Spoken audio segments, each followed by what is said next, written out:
பாருங்க, எறா நல்லா க்ளீன் பண்ணி வச்சுருக்கேன்னா, அப்புறம் பாத்திரத்தில் ஆயில் ஊற்றியாச்சு, கடலை எண்ணெய் ஊற்றியாச்சு.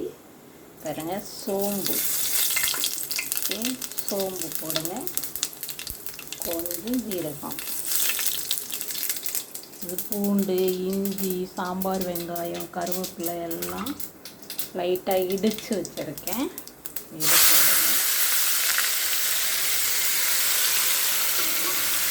போட்டவனே செம்ம கமகமான வாசனை வரும்.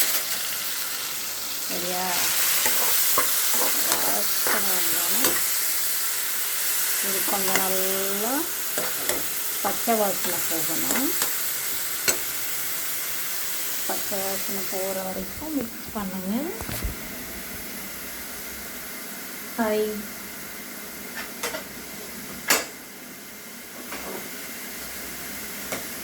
சோம்பு போடணும், அப்போ தான் அந்த கவுச்சி வாசனை அடிக்காது. நல்லா சோம்பு போட்டு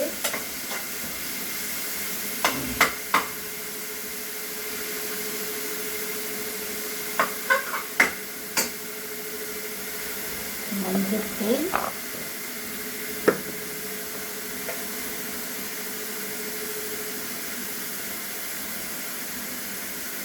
மல்லித்தூள் போடணும். உப்பு தேவையான அளவு, நான் கல் உப்பு தான் யூஸ் பண்ணுவேன். உப்பு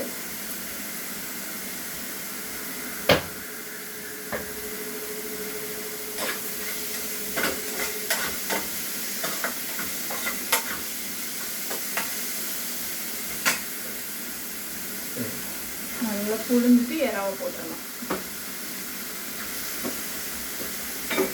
ஏன்னா அதில் இருந்து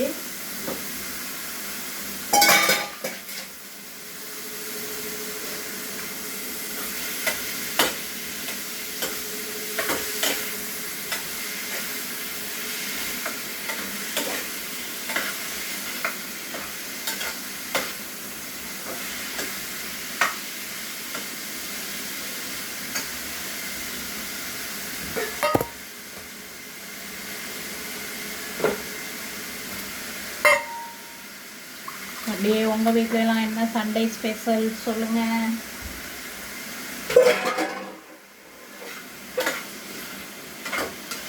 எறா நல்லா சுருண்டு வரும். ஒரு மாதிரி இந்த பாருங்கள், இந்த மாதிரி வரும், காமிக்கிறேன். இந்த மாதிரி சுருண்டு வரும்போது இதில் நான் பூண்டு, வெங்காயம், கருவேப்பிலை எல்லாம் இடித்து போட்டிருக்கேன். அதனால் இந்த மாதிரி சுருண்டு வரும். போட்டு நல்லா ஃப்ரை பண்ணிட்டு இந்த சமயத்தில் மஞ்சத்தூள் கொஞ்சம் போட்டாச்சு.